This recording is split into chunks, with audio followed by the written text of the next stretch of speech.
के कारोबार को बढ़ाने के लिए समाजवादियों ने काम करने का काम किया था और बहुत शानदार सड़क, जिससे बाहर के खरीदने वाले जो लोग हैं, जो उद्योगपति हैं, दुनिया के दूसरे हिस्से में बैठे हैं, वो आकर के हमारे कारपेट बाजार को देखना चाहें और कारोबार करना चाहें तो उन्हें मौका मिलता था यहाँ आकर के आसानी से कारोबार कर सकें। इसलिए एक्सपोर्ट मार्ट भी बनाया और उसको जोड़ने वाली सड़क भी बनाने का काम समाजवादी लोगों ने किया। लेकिन हमारे मुख्यमंत्री भी कमाल के मुख्यमंत्री हैं। हमारे जो मुख्यमंत्री हैं वो बहुत कमाल के मुख्यमंत्री हैं। इकलौते ऐसे मुख्यमंत्री हैं जो शिलान्यास का शिलान्यास करते हैं। और भदोई के लोगों, आप भाग्यशाली हो, आप भाग्यशाली हो कि आपके एक्सपो मार्ट का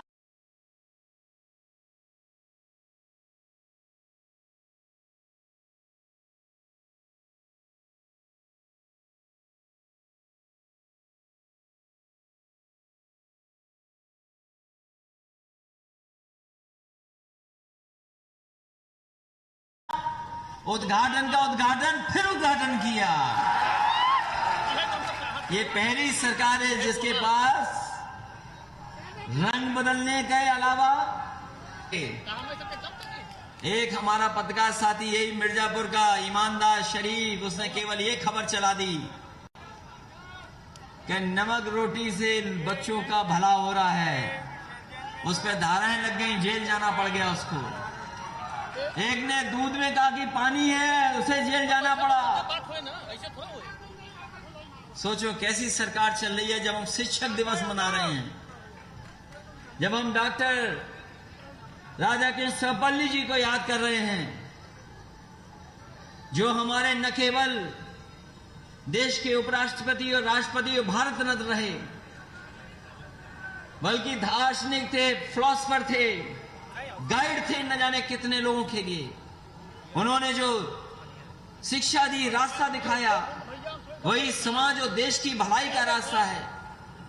और याद कीजिए समाजवादी साथियों, हम लोग समाजवादी लोग तो लैपटॉप बांट रहे थे, और लैपटॉप इसलिए बांट रहे थे कि कम से कम गरीब के बच्चे पढ़ लिख लें और उनके अगर मिल जाए तो आगे की भविष्य की पढ़ाई भी कर लें।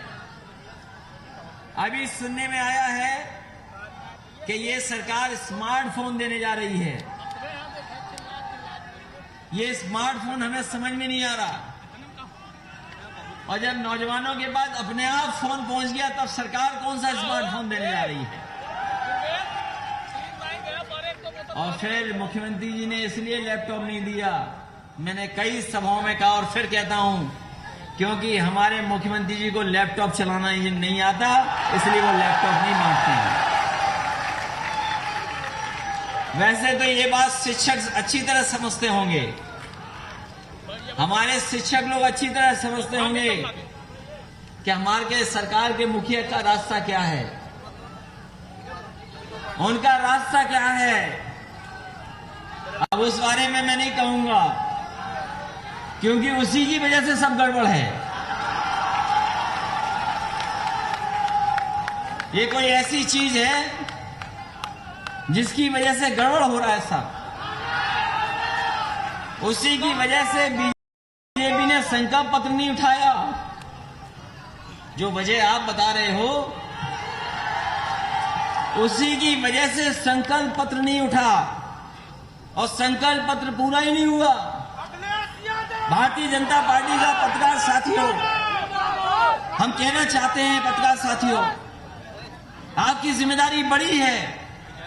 जितनी बड़ी जिम्मेदारी हमारे नौजवान शिक्षकों की, किसानों, बुनकर भाइयों की है, उससे ज्यादा बड़ी जिम्मेदारी आपकी है।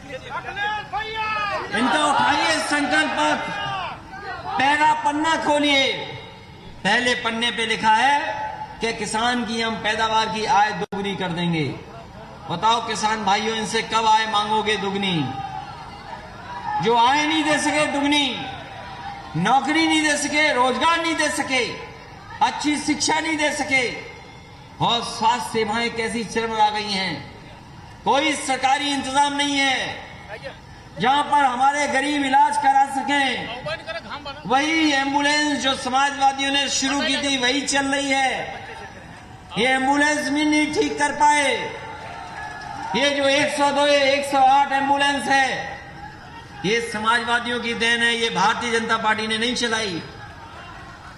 कोरोना के समय पर अगर किसी ने सबसे ज्यादा मदद की तो यही हमारे एम्बुलेंस की चलाने वाले नौजवान और 102 108 एम्बुलेंस ने मदद की। ये पुलिस के लोगों के लिए इंतजाम किया था। 100 नंबर वाली गाड़ी, 100 नंबर वाली गाड़ी, सरकार जानती है ये 100 नंबर सबसे महत्वपूर्ण व्यवस्था है।